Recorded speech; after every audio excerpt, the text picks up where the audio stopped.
Tuko na mgeni anaitwa Rado. Simon Mwapagata. Haya, bwana Simon Mwapagata aka Rado. Tupo naye hapa. Lakini time hizi kawaida tunaongelea mwanamke. Ni muda wa mwanamke, wakiwaga wanawake wanajimwaya mwaya.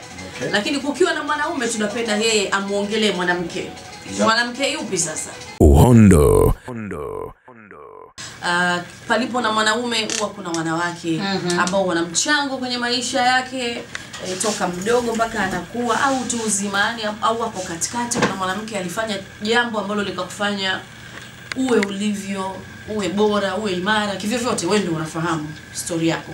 Kwa tupe mwanamke wako Ashoka. Kwanza napenda nimshukuru Mwenyezi Mungu kwa kupata nafasi ya kujoin na ninyi leo. Karibu. Lakini pia niseme nimefurahi kuwepo hapa. Sawa. Na sisi tumefurahi umekuja hapa. Lakini nikisema nimwongelee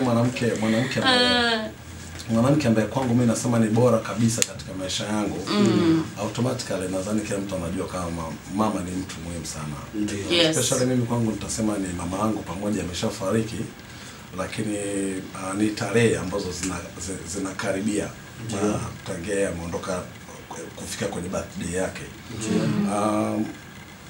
Kwa kifupi labda kuna taswira tofauti pengine hata kupitia mimi mtaani watu wanakuwa wanielewi pengine kutokana na maisha ambayo nimeishi mtaani, lakini niseme ukweli kwamba mimi nimenyonya sana, pengine nimenyonya ile miaka 3 mpaka 4 nakamilika, na ndio maana pengine niko strong. Mama alikunyonyesha kweli kweli? Nimenyonya vizuri. Umenyonya mpaka unakimbia unaenda kucheza unarudi kunyonya. Mpaka mimi anatoka. Unagata chuchu ya mama. Lakini apart from that kwamba mamangu ni mmoja kati ya wanawake mashujaa, kwa sababu alikuwa divorced na kwa babangu mimi nikiwa na almost kama miaka 4-5. Lakini alisimama na sisi tumezaliwa wawili. Na mama huyo? Na mamangu mwanamke wa shoka huyo. Wote ni wa kiume. Wewe wangapi? Mimi ni wa kwanza. Ni wa kwanza, na mdogo wangu anaitwa Gideon yupo, yeye alikuwa wa pili, na baadaye kabisa mama alikuja kupata mtoto mwingine. Akaolewa na mtu mwingine? Na mtu mwingine. Kwa hiyo na wadogo zangu wawili wa kiume pia. Sisi wote ni wanaume kwa hiyo. Kwa mpo 4? Tuko watatu. Watatu, okay.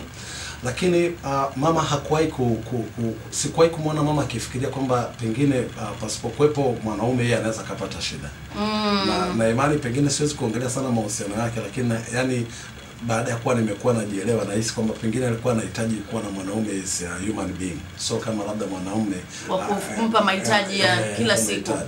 Na alikuwa iko vizuri kwa sababu alikuwa amesoma, alikuwa anafanya kazi bohari, na alikuwa ni mhasibu wa bohari ya madawa MSD. Lakini alipambana na sisi tuweze kupata elimu nzuri, tuweze kuishi vizuri, tusome, tuna tabia nzuri. Na siwezi yani mamangu amekuwa na historia ngumu sana, kina Swedi wanafahamu. Mimi mamangu baada kuanzia mwaka 89 alianza kuugua, alipata matatizo ya akili. Kwa hiyo ameugua kuanzia mwaka 89 mpaka mwaka 2000 mpaka mwaka 2010 mamangu alifariki. 89 mpaka 2010. Parefu sana. Kwa ni kama miaka 10 na 89 mpaka 2010 kama 20 19 nafika. So mpaka hapa sasa hivi watu wanaweza kama niona mimi kama Rado, sio kusema labda Rado ni mimi nguvu yangu. Ni vile vitu ambavyo mamangu pamoja alikuwa na matatizo ya akili, anaweza kaugua akaja kapata nafuu labda mwezi, yani zewe alivyokuwa anatulea na kutuelekeza, ndio maana niweza kusimama mwenyewe, niweza naishi na watu. Hiyo 89 walikuwa na umri gani? 89 kama miaka 6 hivi. Kama miaka 6 mitamiza wa 83. Unaona. Ulikuwa bado mdogo. Kwa hiyo mama alipambana kwa ajili yetu. Umeona, pamoja kwa na matatizo, challenges nyingi sana. Kwa kifupi naweza kusema mamangu hajawahi kuenjoy maisha.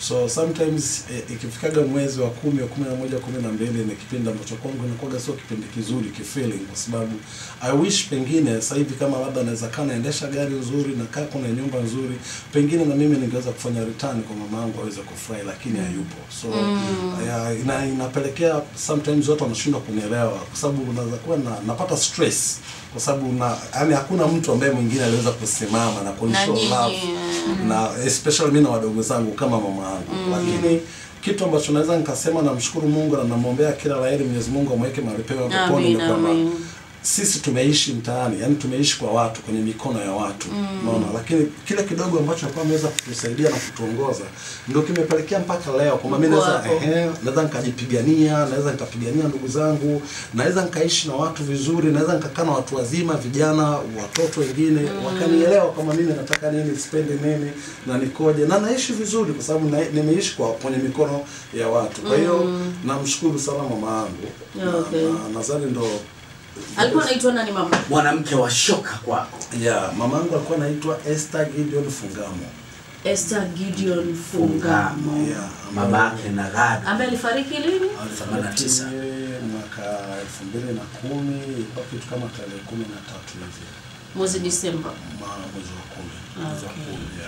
Haya, huyo ndio mwanamke wa shoka wa Rado, mama mzazi, ambaye alipitia challenges nyingi, lakini watoto walikuwa walienda shule, wanapambana na wao wamekuwa sasa hivi wanapambana. Bado unasikiliza Uhondo, story nyingi tu za maisha pamoja na kazi za hapa na pale, bado tupo Uhondo. Maandalizi ya Christmas. Shimo zetu.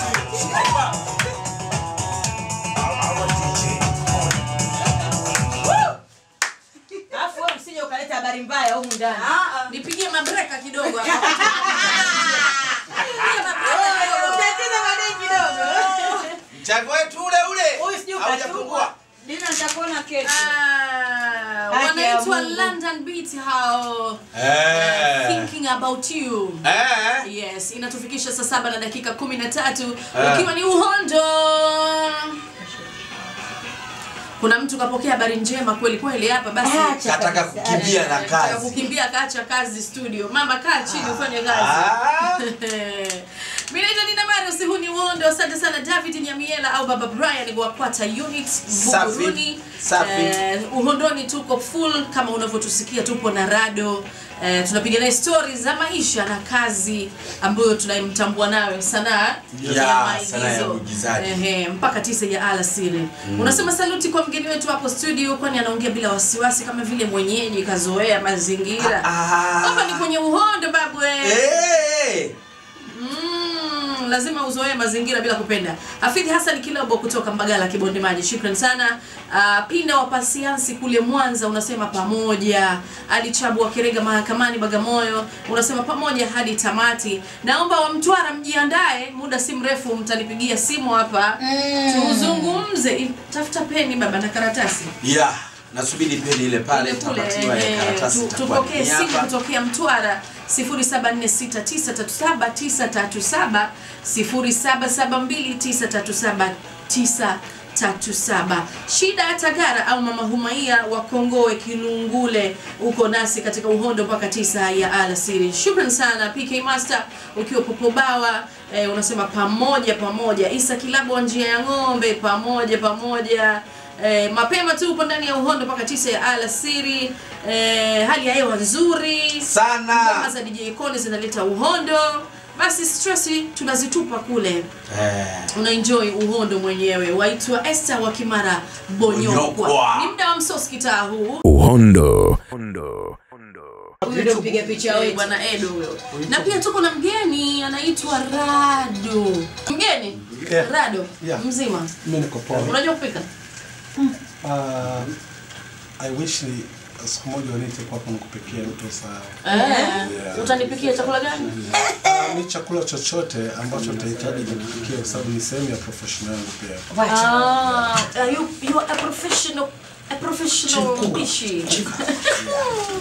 Ni chef wewe. Ni tena ninapenda wanaume wanajua kupika. Umesomea, umejifunza wakati ule unaishi na mama, wakati unaishi na bibi ama ujanja tu? Ndio maana na mwanzo nikasema kwamba pengine hichi inawezekana kipindi changu bora kabisa cha mwaka huu kwa sababu kimekwenda moja kwa moja kuanza kuniuliza kuhusu mama yangu na vitu vingine lakini ukweli mama sisi aishatufundisha vitu vingi lakini apart from that nimeishi maisha kufanya kazi kwa watu tofauti na professional kabisa ya marehemu babu yangu ambaye mimi ndo ameniachia jina mzee Simon Mwasambili alikuwa ndo chief cooker wa station masters mkubwa wa Lerwe zamani kwenye hizo hoteli za Lerwe za Tabora hoteli Dodoma hoteli zilikuwa ni hoteli za. Kwa hiyo mimi nimekuwa alikuwa mpishi mkuu. Yeye alikuwa ndo mpishi mkuu wa wale wazungu. Kwa hiyo nimekuta kwanza nyumbani kulikuwa kuna vitu vingi vya kupikia pengine masufuria, miko, vijiko. Kwa hiyo vile umevikuta vinazaga. Ngoja tutaendelea dada. Tupo bado tupo. Kurarua na wageni wakijaga hapa wanakuaga wa moto kweli. Wanakuwa na yao yaliyowasibu mitaani, nyumbani, makazini ambao wanadukuduku.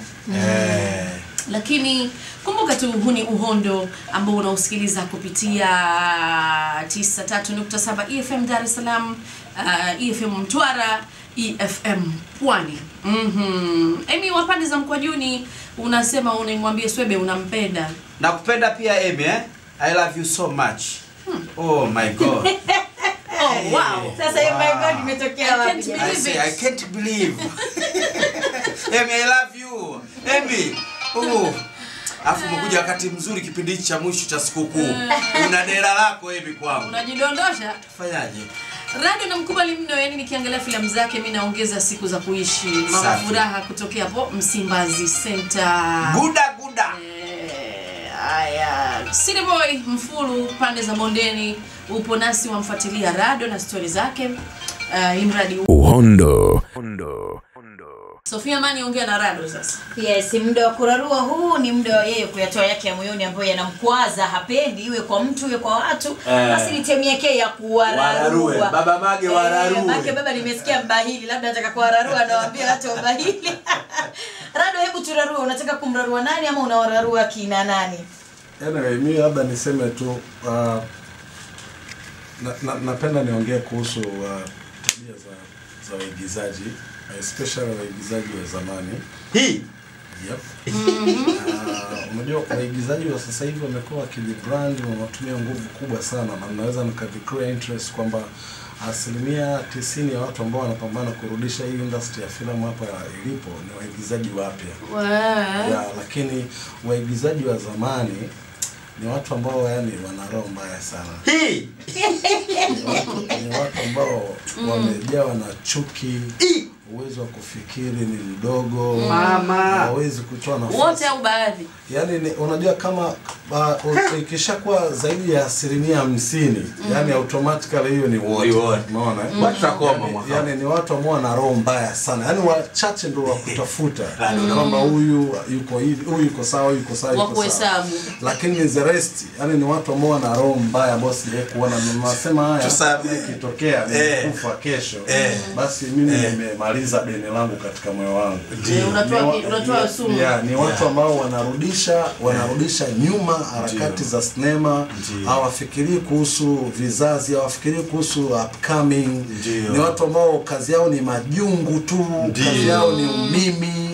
Yani ni wabinafsi, yani ni watu ambao wametengeneza taswira mbaya kwa waigizaji wote kwa sababu kuna baadhi ya makampuni watu binafsi wanaona kama uwezi kucooperate na mtu wa Bongo Movie, uwezi kufanya naye biashara mtu wa Bongo Movie. Wamesababisha industry inaonekana ni watu ambao ni ombaomba, wamesababisha wanawake wa Bongo Movie ambao wanacheza filamu waonekane those people maybe are bitches too, umeelewa?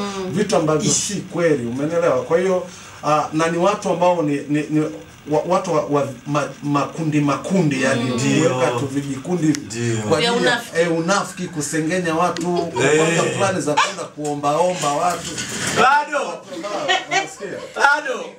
Mimi Bado. Tumekoma sisi, turudi tena. Tusamee Rado. Ngoja amalize. Kwa niaba yao. Nasema hivi, ngoja nikwambie Swebe. Yaani mimi nikisema ukweli ni sio msanii wa zamani kihivyo. Ndio. Kama kuigiza mimi nimeanza around mwaka 2006 2007 kwenye Jumba la Dhahabu. Kuna watu hao ambao wanaamini wao ni wa zamani wa Kongo. Lakini sio wa zamani wa hivyo. Hao wanyanda zakati hapo kabla yako labda wanalo hizo. Wale wakongo wenyewe hawako hivyo Rado. Ngoja ukianza kusema wewe nini? Unakuwa mnafiki.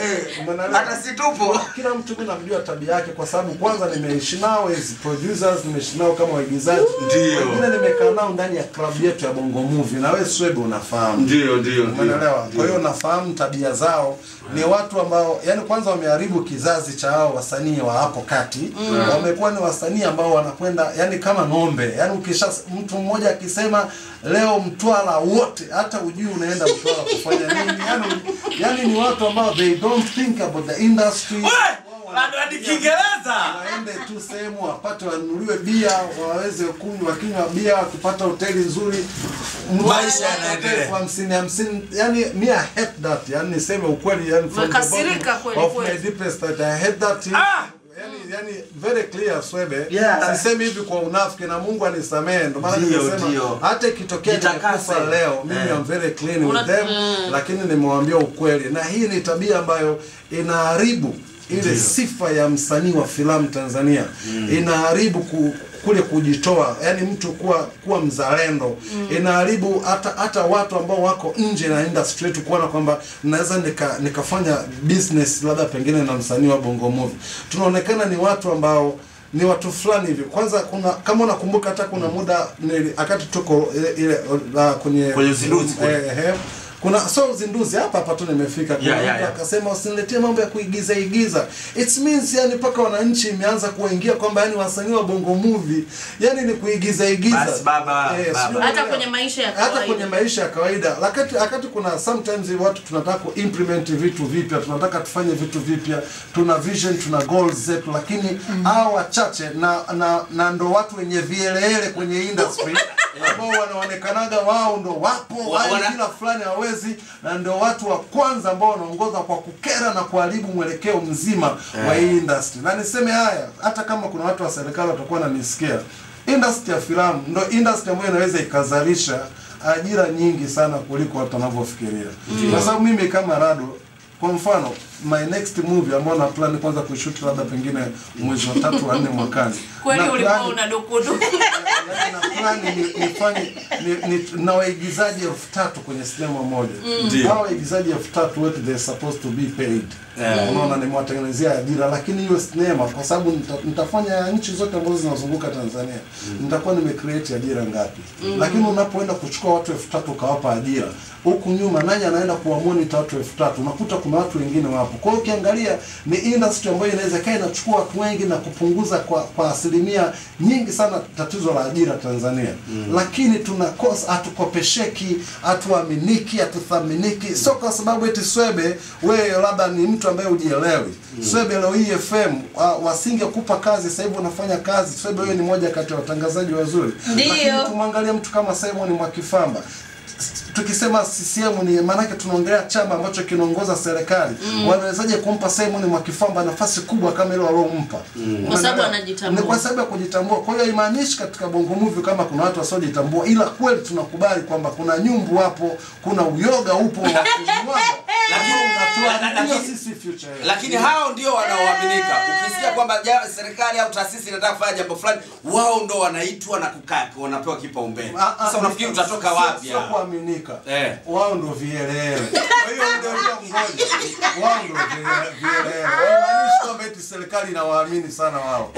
Sisi hata kama mimi na uhakika Swebe ukipata time ya kwenda kwenye mikutano hata miwili tu ukaongea vitu vyako watu wataona Swebe kaongea ni vitu vina logic vina. Tutaendelea. Tunaendelea na Uhondo Jumatano kama zilivyo Jumatano nyingine zote. Ndio. Tunakuwa tunapata ugeni studio kutoka kwa mtu yoyote maarufu. Siku ya Jumatano inakuwa ya kwake kutoka kiwanda cha Bongo Movie, Bongo Flavor, mwanasiasa, mcheza mpira. kote huko. Hata mchonga vinyago wewe aje. Sasa huyo mchonga vinyago anakuja Ijumaa. Sasa nao. Ijumaa tunaita superstar wa mtaani. Haya. Tunaendelea na uhondo, tunazo message za kutosha tu. Na leo tupo na Rado. Rado ana movie mpya. Movie gani inakuja mpya? Na project mpya inaitwa Bei Kali. Okay. Ambayo nilifanya premiere mwezi wa 10 tarehe 4 pale Limani City. Lakini pia nilienda kuionyesha Tanga. Na niko na plan ya kuzunguka katika baadhi ya mikoa ambayo ina big screen kwa maana ina theater. Okay. Sababu nilifanya kidogo. Haya, tutapiga story zaidi. Twende kwenye mbeleko hivi sasa. Uhondo. Rado, una watoto? Yes. Na watoto. Wangapi? Wengi tu. Sikutegemea kuuliza hili swali. Anyway, by the way na watoto lakini na binti yangu mkubwa ambaye naishi naye anaitwa Margaret. Ana umri gani? Na miaka 10 sasa hivi. Anaenda darasa la 6 mwakani. Inshallah Mungu ambariki. She's good, she's beautiful. Nampenda na mimi ni mzazi kwa hiyo na ukisema toka 7 na 1 mtanja. Baba wa watoto wangapi wewe?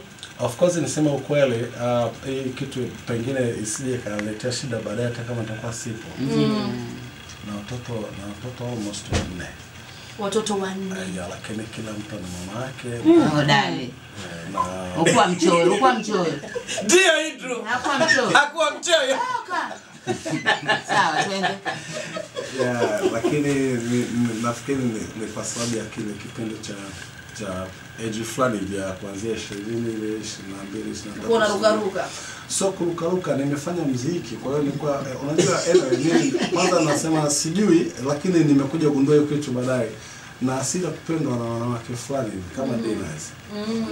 So unajua wanawake wenye mili kama Dina mara nyingi na watu ambao wanajiweza. Siwezi kusema mimi ni Mario, lakini sijapata stress za kulea. Lakini nimezana na wanawake ambao wanajielewa, of course. Wanalea watoto wenyewe. They don't even call me. But wanaweza kaniambia tu hi daddy, I want to meet you, na safari naenda na kila mtu mko wake naenda na nazungumza naye. Unafanya tu. Rado Hakuwa mchoyo bwana. Na kuna kipindi rafiki zangu walikuwa wanaita mimi kiboko ya wagumba, kwa hiyo iko hivyo, lakini imepita, ilikuwa ni umri. Miaka ya 20 hapa. Lakini sasa hivi na watoto wangu wananifahamu, wanajua baba yupo, na jitahidi na mimi naweza kufanya vitu fulani mawasiliano nao. Nao karibu na uzuri kwamba sina uwezo wa kumkataa mtoto wangu yoyote kwa sababu hakuna watoto wote unavyoniona mimi ndio jinsi walivyo. Nadhani hata Magi mtoto wangu kimuona ambaye naishi naye ni mwanamke yani jinsi anavyozidi kukua na hisi kabisa nimetengeneza Miss Tanzania. Kwa hiyo na product nzuri sana. Mama Magi. Hamisa Mtanga Zinga Bagamoyo ndio ulipo. Unasema huyo jamaa ameongea point sana, wapenzi wengi wa Bongo Movie wamehamia kwenye season kwa mambo yao hayo yasiyoeleweka. Ndio. Nimechelewa kuwasikiliza, umeme ulikatika. Napenda movie zake nyingi, ila napenda sana ile aliyoigiza yupo anafanya kazi za nyumbani mkiwa anaenda kazini. I say ndugu wanalalamika hiari yangu ni Mama Furaha wa Msimbazi Center kaongea kitu cha ndani ya sakafu wa moyo wake. Kaongea. Mwache miminike. Huu ni muda wa nipe uhondo, chagulie nyimbo 2. Naona muda tulionao 2 ndio zinajitosheleza ambazo ungependa kuenjoy muda huu na mashabiki wako ambao wanakusikiliza. Ningependa nyimbo 2 umeniambia. Nyimbo ya kwanza Bombardia Aduli Sykes, sababu mtu mzima huyo mkongwe. Ndio. Lakini pia na nimekuwa ni mtu ambaye sipendi kuficha hisia zangu. Nimeshasema mara nyingi kwamba nampenda Gigy Money. Kwa hiyo ningependa pia kusikiliza nyimbo yake Nampa Papa. Unataka Gigy akupe papa? No, nyimbo. Anataka wimbo wa papa. Si ndio? Si ndio Nampa Papa? Tuko na Rado tunapiga story. Hebu ngoja tuangalie maswali gani hapo kwa ajili yako, alafu tuje tuongelee ile filamu yetu Tuje tuongelee filamu ambayo imeshatoka, ushazindua baadhi ya maeneo. Na unaendelea pia kuizindua baadhi ya maeneo. Mimi naitwa Dina Marius, huu ni Uhondo, nipo na Swebe Santana Nunda. Yara. Cheo chako cha wanaume, urais wa wanaume naona kama unaanza kukiacha. Hapana, siwezi kukiacha. Rais wa wanaume wote Tanzania. Wote. Mimi nataka wakupindue. Sidhani kama inawezekana kupindulika hapa. Unaanzaje kumpindua rais? Mimi sioni kama wewe unaishi nchi gani unampindua? Sioni kama unawasimamia ipasavyo wanaume. Wako vizuri, si unasikia kibaba hicho? Unapenda kuwatetea kwa vitu vingi ambavyo sio, yani huwanyooshi pale ambapo labda wewe unataka niwanyooshe wapi? Mtu ana watoto wengi. Maeneo ambayo unatakiwa uwaambie wanaume hapa sio, nendeni hivi. Wewe unasifia vitu havipo. Si wanaume. Umeona sasa? Unaona mwanamume anakoseaga. Yani ni rais fulani hovyo. Ovyo kabisa. Bwana, nitakuundia tume. Au na mimi nianze kurarua? Nitakuundia tume. Nitakuundia tume. Rais wa hovyo hajawahi kutokea. Hovyo. Twende funguka kwanza. Tanga. Nilikuwa na swali kwa Rado. Kiwa kama yeye msanii mkubwa, ni jukumu gani ambalo ulichukua kuwainua wasanii ambao wadogo wa Bongo Movie ambao hawajaweza kujiinua katika tasnia ya filamu? Sasa katika upande wako, je, wewe ulichukuliaje hilo swala? Ni hilo tu swali langu. Ali Bakari. Maana wale wa Kongo wana roho mbaya, wamekunja, sasa linarudi kwako. Anyway, by the way, labda niseme kitu kimoja. Katika binadamu yote anakuwa na problem na imani ya baada ya film industry kuingia kwenye crisis kuanzia mwaka 2013 biashara yetu kidogo ilikuwa inaenda vibaya. Binafsi nilikuwa nazunguka sehemu tofauti mikoa tofauti kwa ajili ya kuweza kuwa motivate na kuwa train vijana ili baadaye waweze kuja kushika nafasi zetu. Naweza nikasema kwamba hata msanii kama Duma ni moja kati ya watu ambao ni kidogo nimechangia kwa asilimia kubwa sana mpaka unamwona sasa amefika hizo Duma. Kiushauri, maelekezo mengine na vitu vingine, lakini apart from that nimeweza kuishi Tanga almost mwaka mzima nikiwa nafanya series, natoa training katika kikundi cha Mzee Majuto pale. Hii yote ilikuwa ni katika kutengeneza mchango wako. Mchango wangu ukiwa na Mohamed Majuto. Lakini pia niseme tu kwamba kuna watu bado hawajaelewa. Unajua watu wanaanza kuchukua tu Rado mwigizaji, Rado producer, haiko hivyo. Nina distribution company ambayo inaitwa Papazi. Lakini kuna kampuni nyingine tena ndani ya Papazi inafahamika kama Simulizi. Ni kampuni ambazo zinafanya usambazaji wa filamu na tunachukua movie katika kila mkoa. Ndo project ambayo tunaanza nayo kuanzia Januari. Tunachukua movie katika kila mkoa, yani movie za wale watu ambao hakuna hata star, yani huwezi kukuta star hata mmoja, ila watu wametengeneza movie nzuri na wana uwezo. Hii ni katika kuangalia ni jinsi gani kwanza kila mkoa huu una uwezo wa kufanya kazi na kuwapa support waandishi wa mikoani, waigizaji wa mikoani, madirector mikoani hivyo. Kwa hiyo na vitu vingi ambavyo siwezi kuvi-implement kwa pamoja, lakini naenda phase by phase, lakini inavyowezekana.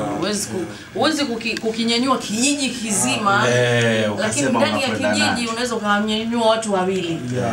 Ambao wakatoa support kwa watu wengine.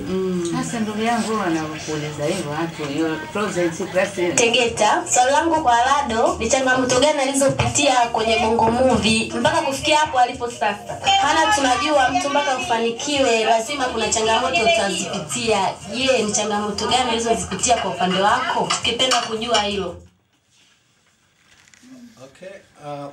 Changamoto ziko nyingi kwa maana ya challenge, lakini kikubwa ambacho naweza nikasema kufanya kazi katika tasnia ya filamu na ukapambana mpaka kuweza kusimama kwa nafasi ambayo mimi nimefikia, inahitaji pia ufanye maombi na uwe na Mungu kiukweli.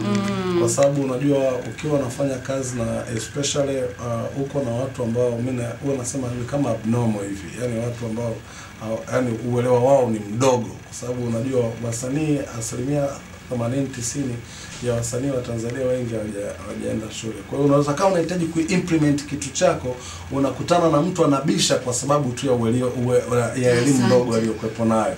Lakini pia industry ya film ama music, hizi industry ni industry ambazo lazima Mungu awe amekuchagua. Lazima ifike stage watu pia wao wanaelewa. Yaani uwezi kushine kama Mungu hajapanga wewe ushine, uwezi kuwa star kama Mungu hajapanga wewe uweze kuwa star. Kwa hiyo katika vipindi kama hivyo unakutana na vitu vingi. Kuna majungu, kuna kuoneana wivu tu, kuna chuki ambazo hazina msingi wakati mwingine. Wengine wanaweza kukujaji tu wanavyoweza wao kusema, ili mradi kila mtu aseme la kwake. Kwa hiyo ukiweza kupassive katika sehemu kama hizo na ukafika kwenye nafasi yangu, ni jambo la kumshukuru Mungu. Lakini kikubwa ambacho nataka niwaambie tu hata vijana na waigizaji wengine ambao wako Tanzania, lazima mtu uwe na goals na uamini kwamba no matter what, no matter nitapita kwenye mazingira gani, lakini kwa sababu nimeshamwomba Mungu nataka nifike pale, lazima upambane, ufikie malengo yako. Kwa hiyo hakuna kukata tamaa. Okay. Natokea Kigamboni Kibada. Kwanza kabisa ningependa kumpongeza Rado kwa kazi yake anaifanya, kwani anafanya kazi yake vizuri na anavaa husika katika filamu zake. Pia ningependa nimshauri aongeze bidii, kwani sisi washabiki wake tunamkubali. Aendelee kutoa filamu nzuri na tunamwombea kwa Mungu, sisi mashabiki zake, amzidishie kwa kazi zake anazozifanya, ila aongeze bidii. Naitwa Mwanahawa Swaibu, natokea Ananyamala. Swali langu moja la uzushi kwako Rado, kwa jinsi unavyoonekana uko kama mkali, mgomvi, yaani unatishatisha mambo yako ya asila, kweli una mke na watoto? Ni hilo tu swali langu.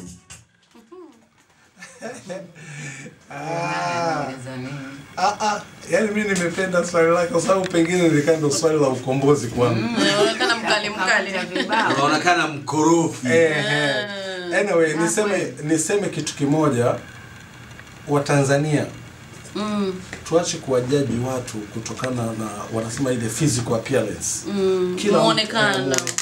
Yaani kila mtu Mungu kamuumba kwa jinsi alivyo. Na anyway, nimekuwa nikisikia watu wakisema Rado ni mkorofi. Lakini mimi Swebe leo hii na hela naweza kukuambia kweli, nikawacheni hapa milioni 1. Mtu aniletee tu kesi ya moja tu kwamba Rado ashakupigana sehemu fulani. Mtu aje aseme Rado ashakugombana na mimi kitu fulani. Mtu aje yaani alete tu ile kwamba Rado ashakufanya hivi. Atakuja Super Mario akisikia umekamilio. Super Mario ndivyo atalazimisha, lakini hiyo nikisema hivyo kwa maana lazima awe na evidence kwamba umeshagombana na mimi wapi. Mimi sina hiyo, lakini sema tu ndo nilivyoumbwa, yani kwa hiyo watu sometimes najisikia vibaya. Kwani Super Mario ushagombana gani? Never. Siwezi kugombana na mtoto wangu. Never ni mtoto wangu, ni kijana wangu. Yaani hawezi kuishi, hawezi kusogea sehemu yoyote pasipo mimi kusema. Yaani mimi kama yaani unagombanaje na mwanao? Unamtandika tu makofi mtoto wako mwenyewe. Namuelekeza kwa mfano sasa hivi alikuwa ameshapotea kabisa Never. Yaani huyo si mtoto kwenye lele, lakini nimempa show ya Kongo tarehe 26. Haya, Hafidhi Hassan Kilobo kutoka Mbagala Kibondemani. Unasema mwanzo ulikuwa hujamjua mgeni wetu vizuri, kumbe ndio yule aliyocheza laptop. Akiwa mwandishi wa gazeti. Mzee Pierre Cardin. Hatari kabisa. Haya, huu ni uhondo, tunaendelea na tunamalizia kutokea pande za Dubai kule. Unasema na wapenda wote kwenye kipindi cha uhondo, niko live hapa.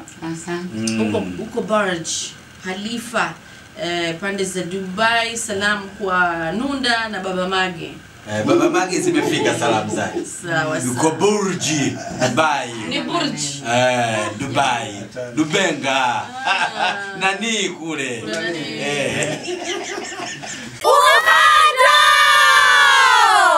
Okay, Rado, una movie, hebu tuizungumzie movie mpya sasa ambayo tayari ushazindua. Mipango, michakato, mikakati na nini? Mipango. Anyway, labda niseme kwamba kwanza narudia tena kusema namshukuru Mungu kwa kuweza kufika hatua hii, kwa sababu nimepambana nimepambana kiukweli. Kwa industry sehemu ambayo ilikuwa imefika, nadhani watu wengi walikuwa wameshakata tamaa kwamba ndio ilikuwa imeondoka hiyo industry Bongo Movie. Lakini kwa nguvu za Mungu pamoja na baadhi ya wadau nimeweza kupambana, sio tu kwa kupambania kazi yangu lakini pia kuipambania industry kwa ujumla, na mshukuru Mungu kwamba mwaka huu mwezi wa 10 tarehe 4 niliweza kuzindua movie yangu inafanyika kama Bei Kali pale Mlimani City. Lakini pia nikaenda kuizindua sehemu moja Tanga wanaita Majestic ndo kwenye hall pale cinema hiyo, na ndo ukumbi mkubwa sasa hivi kwa East Africa, kwa sababu ni ukumbi ambao unachukua almost watu kama 600 na hivi, na big screen yake ni kubwa sana. Lakini nimeshindwa kuendelea na tours kwa sababu ya maombi ya wadau kwamba hata sisi hatujazoea hivyo, pamoja nataka kubadilisha industry kuipeleka kwenye level nyingine. Sisi tunaomba tupate DVD zetu mapema. So tuangalie makwetu tuangalie makwetu, mambo sije ni nini huko si hatuhitaji. Wengine nasema tuletee, lakini kuna watu sasa nimegundua kwenye industry wamegawanyika. Kuna watu wanapenda kuangalia movie kwenye big screen na kuna watu ambao wamama wa nyumbani wanapenda waangalie nyumbani kwao. Muda wote tukotaka angalie. Kwa hiyo niseme rasmi labda official kupitia kwenye kipindi cha Uhondo kwamba Bei Kali itaingia kesho rasmi sokoni nchi nzima. Nchi nzima. Wow! Exclusive. Exclusive kwamba kesho nchi nzima Bei Kali itakuwepo na inapatikana kwa bei ya shilingi 3,000 tu. Na kuna msambazaji au ni wewe mwenyewe sasa? Kampuni yako? Ni kampuni yangu inaitwa Papazi, ndio itafanya distribution ya hiyo sinema, na uzuri tumepata wataalamu wengi wa marketing, tumeweza kucooperate nao, lakini pia kuna kampuni nyingi ambazo zimeweza kutoa support katika kuhakikisha Bongo Movie inarudi kwenye nafasi yake.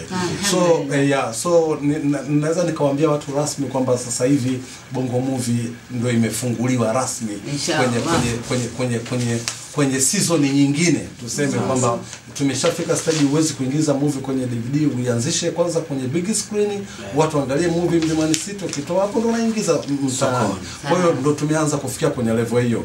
Na Bei Kali ni sinema ambayo nikisema ni ya kitofauti kwa sababu ukianzia kwenye theme ya story, hata pia character aliocheza ambao kwenye ndani ya Bei Kali utakutana na Edwin Woya, utakutana na Ahmed Suleiman PhD, utakutana na Pacho Mwamba, utakutana na Daud Michael Duma, utakutana na mimi mwenyewe Rado, as main character pia nimecheza. Lakini ukiangalia production ambayo nimefanya kwenye Bei Kali, nimefanya na kwetu studio, watu ambao wana shoot video, na ndio maana nikiwaambia kwa watu kwamba nimekuwa kama mchonga barabara, kwa sababu mpaka sasa hivi tunavyoongea Bei Kali imeshatumia zaidi ya milioni 150 mpaka pale kufika. Kwa hiyo anyway tunaenda kuangalia kwamba pengine kwenye soko inaweza ikarudisha hiyo hela, lakini kuinvest ni target ni kupeleka kitu kizuri kwamba watu waweze kuona picha nzuri, waweze kusikia kwenye hadithi nzuri, tena hadithi nzuri, watu wamecheza vizuri katika viwango, locations zimekamilika, lakini pia wapate sauti nzuri.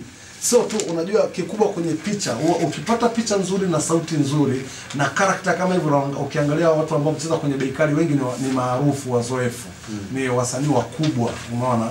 Kwa hiyo ndio maana nasema ni movie ambayo ilikuwa ndio kama imeshika kizibo kwamba ukifungua ndio vitu vingine vianze. Kwa hiyo na expect ni zawadi ya Christmas na mwaka mpya kwa Watanzania, na mimi naomba watu waweze kunipokea vizuri na waweze kuangalia revolution na jinsi gani tumefanyia kazi maoni ya Watanzania. Walikuwa wataki hichi, wanataka hichi, tumefanyia kazi, tumerekebisha, tumefanya kitu kizuri. Kwa kupitia Bei Kali wataweza kuona mabadiliko ya industry. Na hata mara kwanza niliposema kwamba mwakani nahitaji kufanya movie ambayo ina watu 3,000, pengine watu watashangaa, umeelewa? Wema demand nimlipe milioni 10. Kwa sababu story ilikuwa inamhitaji.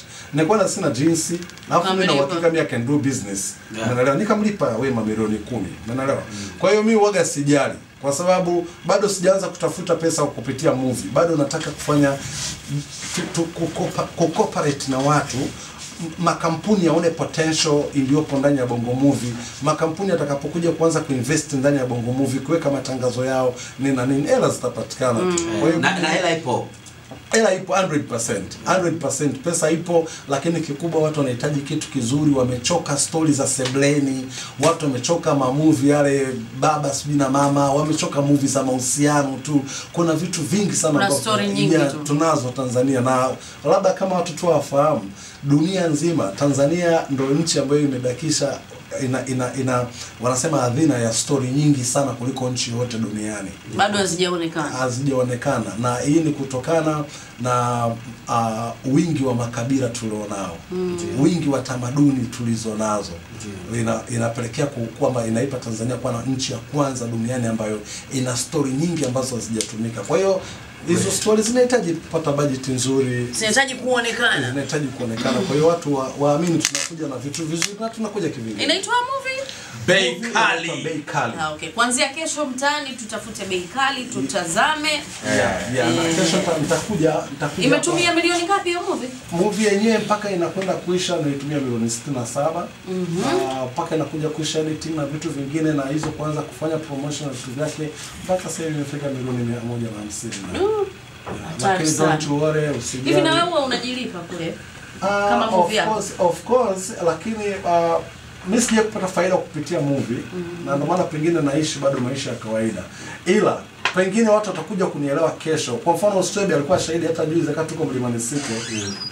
Big artists wanakuja wanasema Rado, now we understand unafanya nini. Watu kama kina JB unajua kuja wanakuambia Rado, tunakubali unachokifanya, tuna appreciate. Inanionyesha kwamba ninachokifanya niendelee kukomaa. Na mimi nawaambia tu kama kaka zangu kina JB, Ray, Singo Mtambarike, kina mama Natasha, kina nani Dude, kina nani, kwamba wao watabaki kuwa kaka zangu, lakini lazima kwa sababu tumezaliwa kwenye familia moja lazima tupambane. Kwa hiyo na mimi acha nipambane kwa wakati wangu, ili nia yangu ni moja tu, kufanya hila sisi. Haya, huyo ni Rado mwenye mipango na mikakati kweli ya kupeleka Bongo Movie mbali. Naomba nikutakie siku njema. Bye bye.